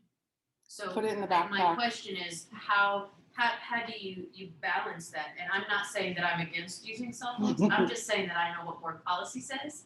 And board policy can be pretty hammered down on kids that engage in those practices. So you would be really careful about where you use it, right? But if it's only to bring it home to the parent, think of the value of that, right? If Absolutely. It's, I'm not saying don't do it. Yeah, I can tell you in this day and age, sometimes those rules, you can, use your best judgment, but sometimes those rules need to be broken. I can tell you for safety purposes, that cell phone is a savior. So personally, when we're talking in a world we live in right now, I would, and again, it's not legal advice. You have to make your own decisions, right? But I would put it in the backpack and zip it. And, Well, and it's also policy, according to this, right, not to shame them or humiliate them or anything else. So if they're violating a policy, how can they tell your child that they're violating a policy? Gotta be, if you're yeah, that's a very good videotaping them? point. Well, There was, I can't imagine they just go straight to expulsion. I mean, and then if a child is reporting an incident like a privilege walk, how many times is that happening? Probably one time, and then they'll get a warning, hey, you can't have your cell phone out of school. I don't think it's gonna go to straight expulsion. the first Well, I don't time. know has that they anybody would, ever but dealt with that issue with Some us people are expulsion? pretty aggressive You have? these days. I mean, not specifically for a cell phone, typically as a vice principal or the charter school, typically you have a level of suspension that you have to go through prior to an expulsion. But it kind of depends a little bit on the school. If you have a child on an IEP, they're not allowed to ever be expelled. They spell, so. There you go, there's a loophole. We found a loophole, yeah. So back to Steve's point, you know, while you're meeting with the teacher before you go, you send a little note to the principal. And I'm a big fan of going to the superintendent. And I want that superintendent to hear from 100 parents at every school about whatever issue, you know, because Natalie can tell you those people meet, right? They're political. And sometimes, and Utah, it's amazing to me. 13,000 parents are members of Utah Parents United, and we got HB 1007 passed with 13,000 parents, you guys. That is not going to fly in California, okay? It's just not going to work. So 100 people calling superintendent is going to make a difference. 100 people calling Natalie will make a difference. She'll take your calls, I guarantee it. Molly Hart will too. She talked to me for 45 minutes. I don't know who your rep is, but call them and talk to them about your concerns. Then I'll take the call. Yeah. My mailbox is full. Leave it that way. So yeah, so document that email to the superintendent. I'll tell you one last fun story.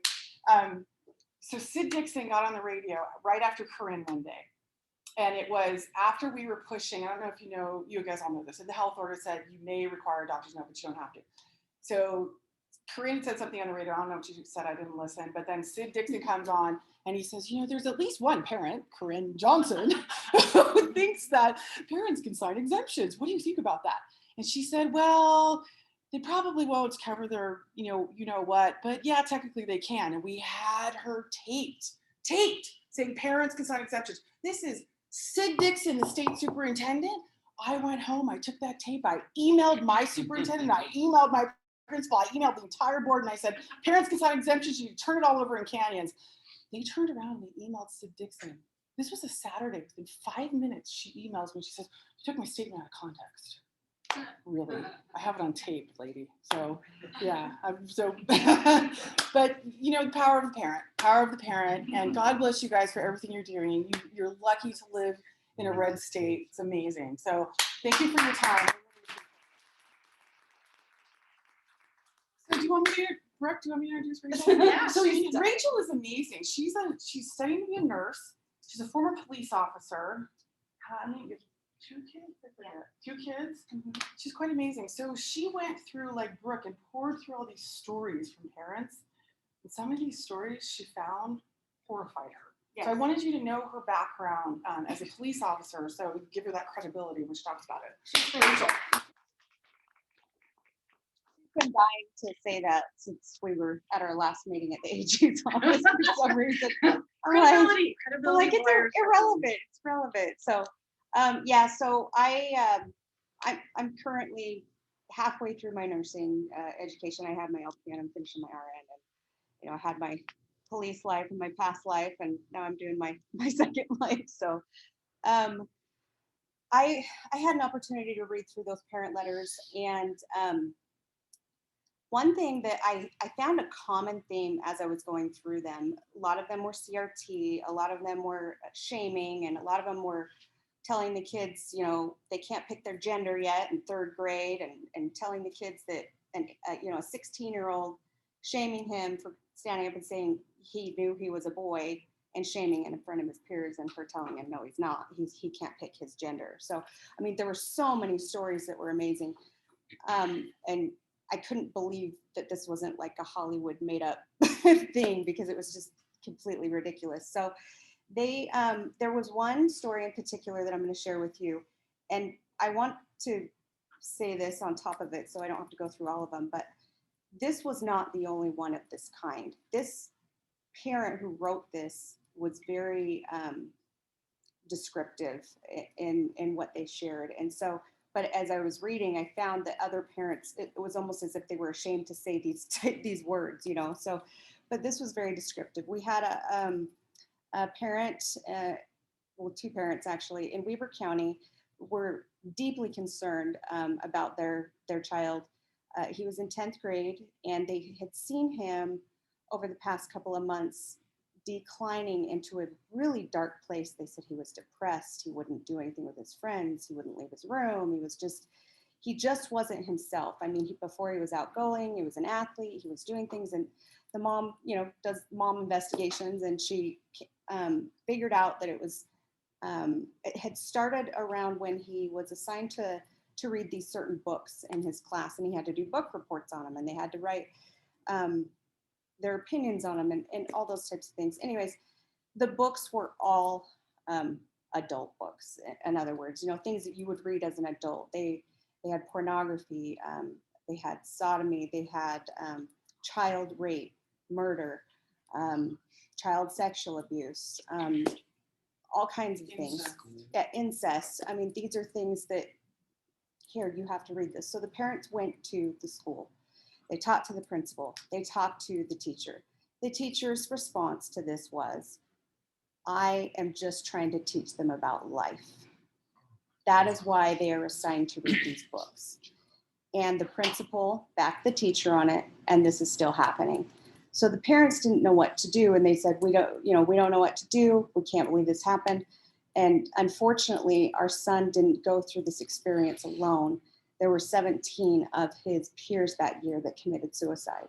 So I know it's just, I have so much feeling for this family. I'm so sorry, but yeah, and that, I was gonna give you a hug. In that situation, you need to go to the police. Yeah. So that's what I'm getting to. My law enforcement background, it's been years, but you know, I'm like, this is illegal.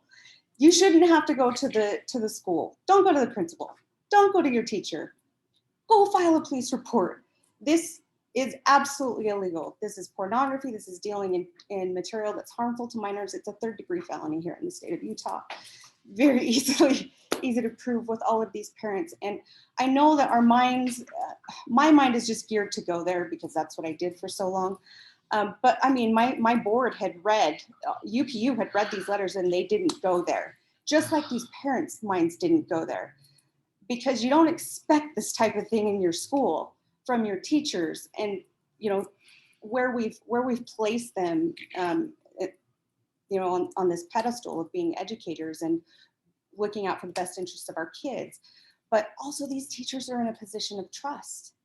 You know, this is an enhancement to these crimes. So file a police report, and then on top of that, I wanted to kind of play off of this on the documentation as well.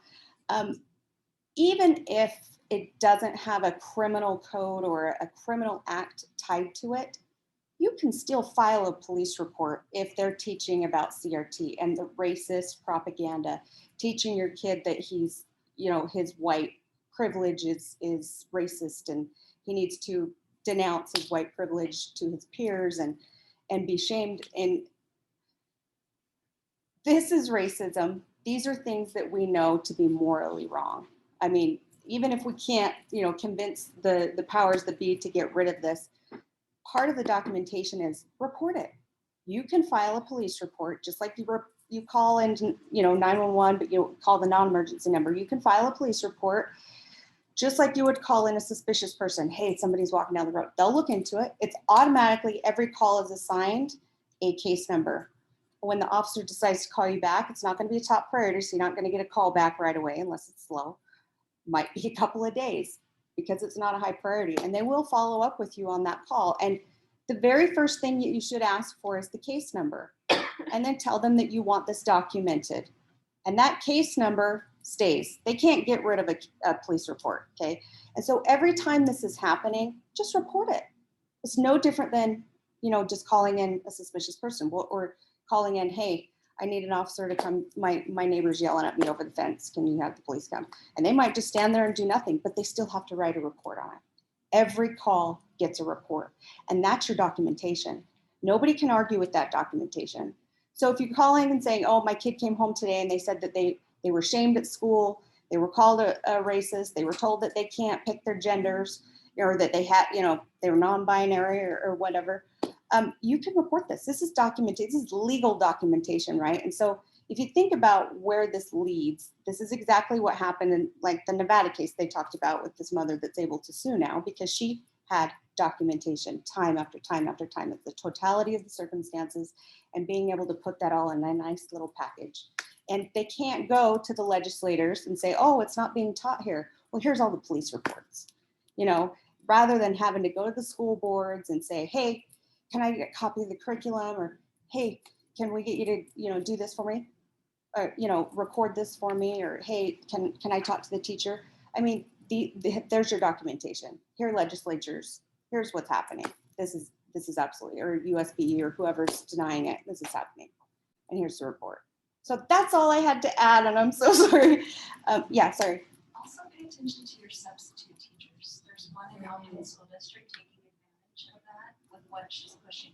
She knows she's there one day. So what is she doing? She brings, I haven't crossed this personally.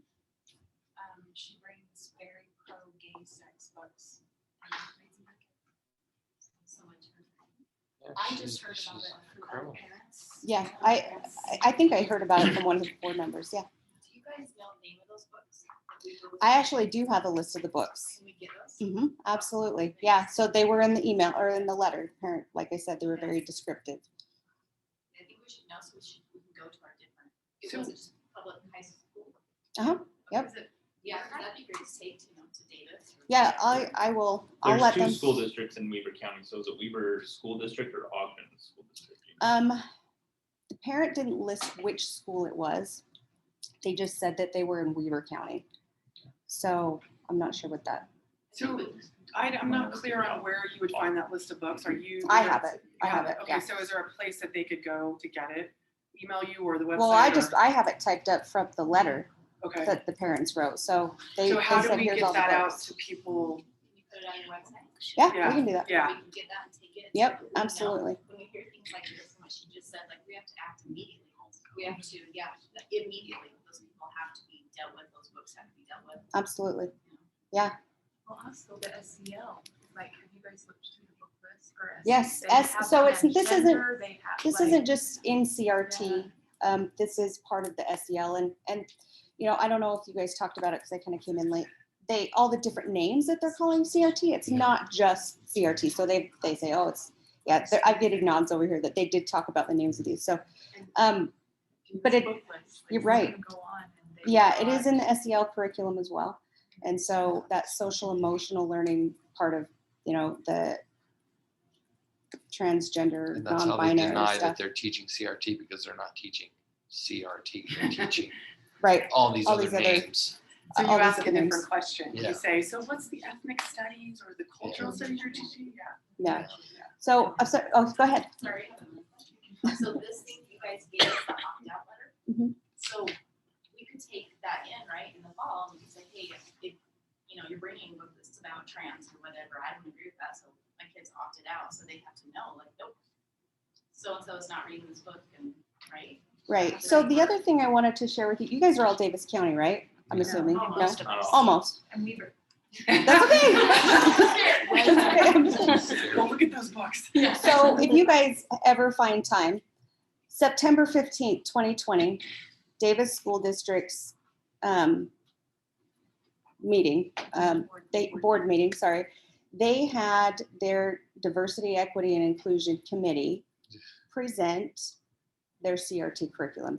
And this is where they announced the pilot schools, the junior highs, the high schools. It's 2 hours and 40 minutes into the video, so you don't have to sit through the whole thing. That's where it starts. And so that group comes in and starts talking about what they're going to teach, what schools they're going to pilot it at, and then the other branches that they are working with on it. So the curriculum committee, the SEL committee, there was another committee and I can't remember, so many committees. So, and then also putting the actual word equity into their policies. So, and the president of Davis School Board, Robinson, said he wanted that done immediately. So you guys can go listen to it. It's recorded. It's on YouTube if you look on DSD. Yes. Does that include their building communities? Because they canceled that, right? But is that aside from? It wasn't canceled, it was just put on. Whole to the Utah State Board, yeah. Is it So- still on? Sorry, Becky. It started out called anti-bias curriculum. And of course, that wasn't a great name because it was far too descriptive of exactly what it is. So then they changed the name to community building, same curriculum, and now it's paused. Love it. Okay. But the board meeting September 15th. Does that one include their SEL or is the SEL something different? The SEL is separate. And Kelly's done a lot of research on the In SEL. the building communities, it says to work it into the SEL, the Sanford Harmony.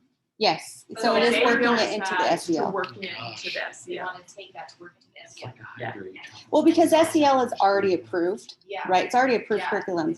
They're not having to, and so they can put it into there. And then I It's a can't remember. supplemental curriculum. Right, that it's the a board did supplemental. not need to vote They on. call it supplemental instruction so that they can kind of go around. Right, so that was another thing. I learned that at like 2 or 3 board meetings ago. Go ahead.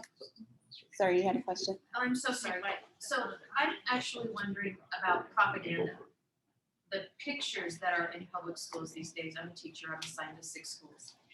And I probably visit about 20 a year. The propaganda, the visual propaganda that are in our buildings, it's actually quite vulgar. Is that reportable? Absolutely. Anything that disturbs the conscience. You know what I mean?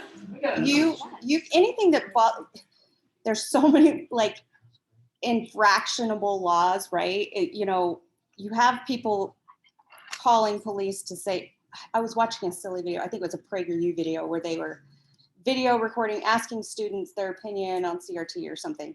And there was a student that came up and said, you're bothering me because your whiteness, and you're here on my campus. And he had done this video and called the campus police to come and remove him from the campus, right?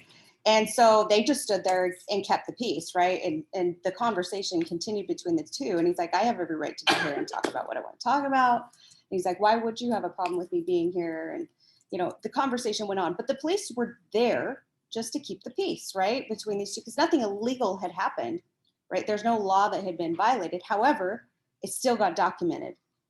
There's still a case number. It's still documented. So the documentation part of this, you don't want it to be, oh, the parents took notes and, oh, they made a phone call to the teacher. And I have my own experience dealing with education. I sued higher ed last year. I won. But one of my, they violated my civil rights. So I had to go to federal court. Anyways, but one of the things that I found going through the entire process, I mean, literally I had to go through the whole process before I even got there. So it took 8 months, which was really fast for that. But that was just because I was annoying and squeaky and wouldn't let it go. And I knew my rights, and a lot of them, at the time, I didn't even know that schools are required and have adopted all of our constitutional rights and amendments. I had no idea that it's supposed to be the same at a school, but I found that out through the process.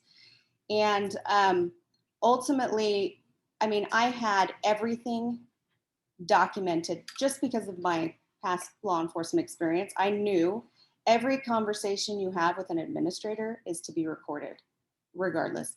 And in Utah, you do not have to announce it. You don't have to tell them. You don't have to even have nothing. Even if they ask you, you can say, no, I'm not recording anything. Because in the state of Utah, there is statute, and I don't have the code in my mind right now, but there is a code that says that only one party needs to know that it is being recorded. And those are admissible as evidence. When I went to present my evidence to the school, they denied me being able to present my evidence because they said, no, you can't record. You can't have recorded those conversations as a private. And I said, oh, yes, I can. Here's the code. Well, we're not going to allow that. And I'm like, well, you kind of have to. But they stuck their guns and they said, well, no, we're not going to. So I just kept going through the process, going through the motions. And Eventually, I got to the accrediting department. Yeah, I hadn't even gotten to court yet. I got to the accrediting department through all my grievances and had them look at it. And so I got to see the answer that the school had sent to my complaint. And wow, I was floored what they said. And I even had one more meeting with them and they said, we followed the law to the letter. And I'm like, really? I had every conversation was recorded. Literally every conversation was recorded. It was walk into the room. They come and say, hey, can we talk to you for a second? Oh, sure. I'll be right there in 1 minute. Grab my phone, record, and I walk in.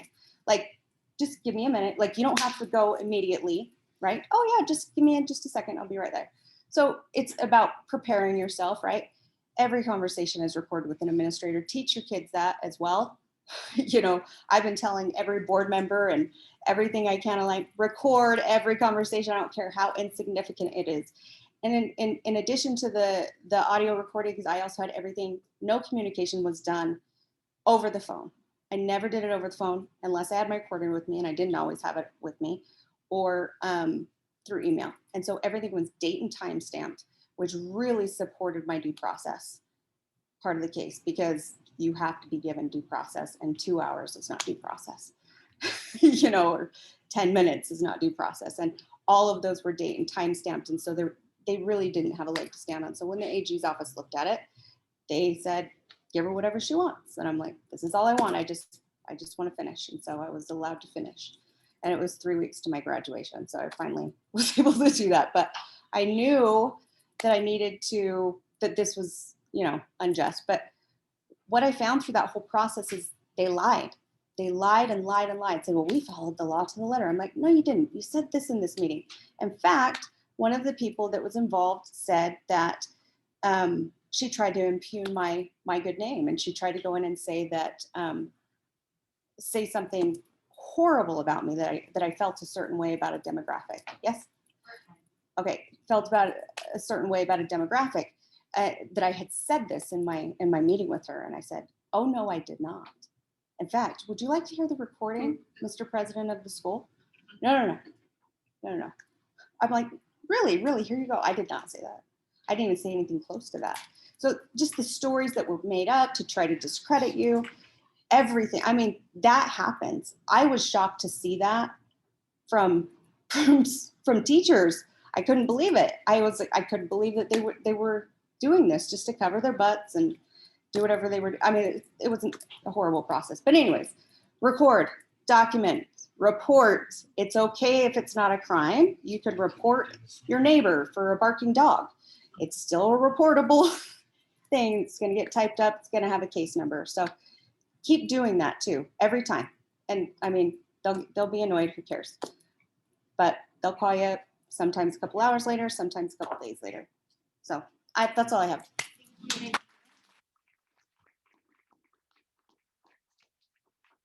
Thank you guys for coming. I just want to let you know, next time, our next class, the authors of these two books, Representative Steve Christiansen, is going to come speak to us about keeping freedom. Connor Boyack will also be speaking, so 45 minutes. It's going to be phenomenal. They're going to teach you how to use these to build your family, to teach them. The next class is on comprehensive sexual education. Nicole Mason, our president, is going to be speaking. She was with Power to Parent, who successfully kept comprehensive sex education out of Nevada. They were part of orchestrating board meetings where 900 parents showed up in the same shirt with cards that all said the same logo. She knows how to organize, and she knows parents and how to succeed. So she comes from a history of success and is duplicating that here. So you want to be there for that, because you're going to hear everything that she did also. So that's going to be fabulous. The one after that is a lawyer who wrote the transgender guide. Where did it go? He's flying out from Georgia to speak to us right there. And he has been instrumental in getting that into schools so they can create policies in schools that are fair, where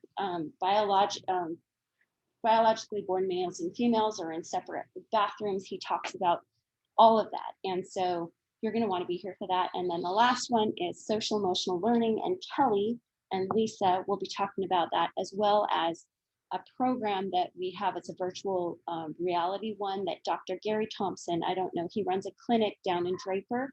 He's phenomenal.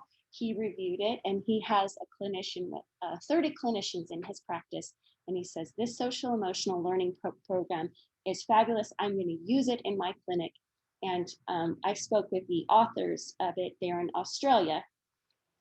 And they are using it with parents and children in a school in England. And that's what we're trying to get into our schools, because they want the answer for SEL. So we're going to have those virtual reality headsets for you to try out. So each class, we have an amazing set of speakers and things you can learn.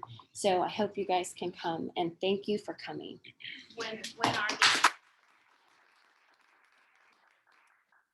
If you want to know when they are, you can scan the badge.